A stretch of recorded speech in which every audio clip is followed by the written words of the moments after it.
Good evening, ladies and gentlemen. Thank you for coming this evening. I am Jason Scorza, Associate Provost for Global Learning here at Fairleigh Dickinson University. I'm pleased to welcome you to the first UN Pathways lecture of the 2009-2010 series here at the College of Florham. Our guest tonight is Mr. Park, His Excellency, the Permanent Representative of the Republic of Korea to the United Nations. The format for the event will be a conversation between Ambassador Park and our old friend Ambassador Ahmad Kamal of Pakistan. It will be a rough inquisition. There might be fisticuffs, we don't know. For your own protection, remain behind the demilitarized zone. That is all that I ask of you. I have been looking forward to this visit, Mr. Park, since it was announced. Korea, for me, has been a source of endless fascination since I was a child. Although, like many of the people in the audience today, my window onto Korea was, for better or worse, the television show MASH, through which I supposed I knew everything there was to know about Korea. I could not have been more wrong.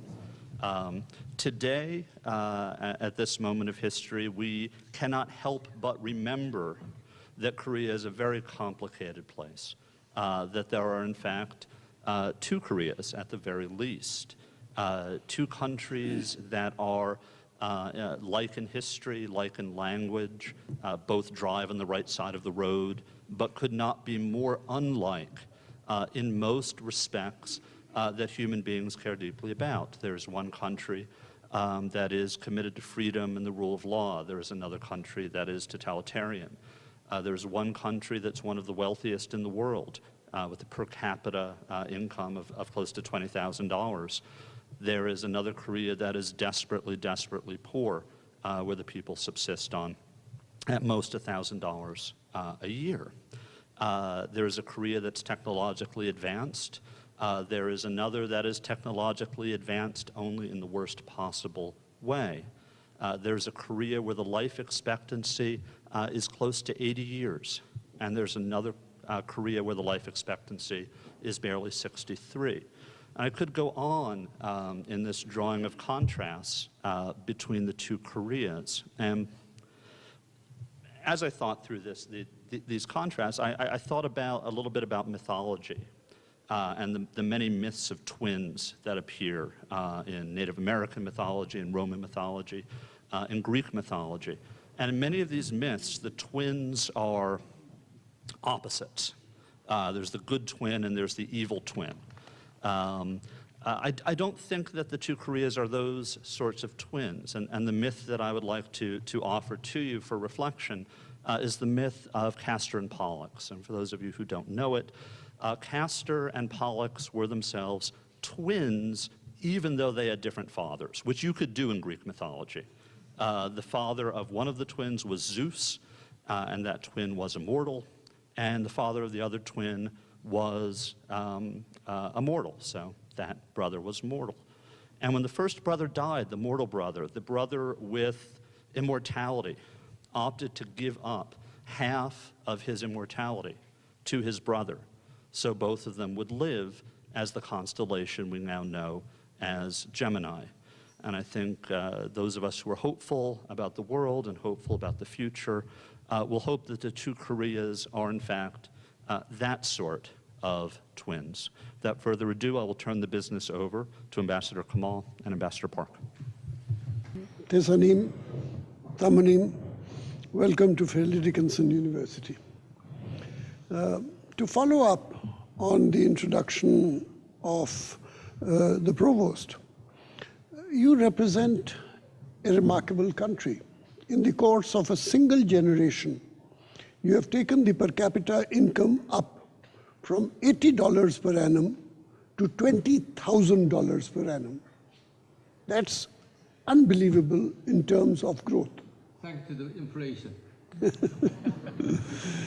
And in the United Nations, you've done something which an old mafia member like myself cannot believe. You have, in the course of 20 years, become a member of the United Nations. You have become a member of the Security Council. You have become the President of the General Assembly. And you have secured the Secretary Generalship of the United Nations.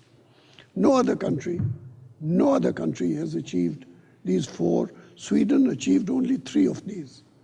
And so my first question to you, sir, is, how do you do it? What's so special about you? Why is it that you manage to do it and the rest of us don't succeed in doing it? How are you so much better than the rest of us? Closer.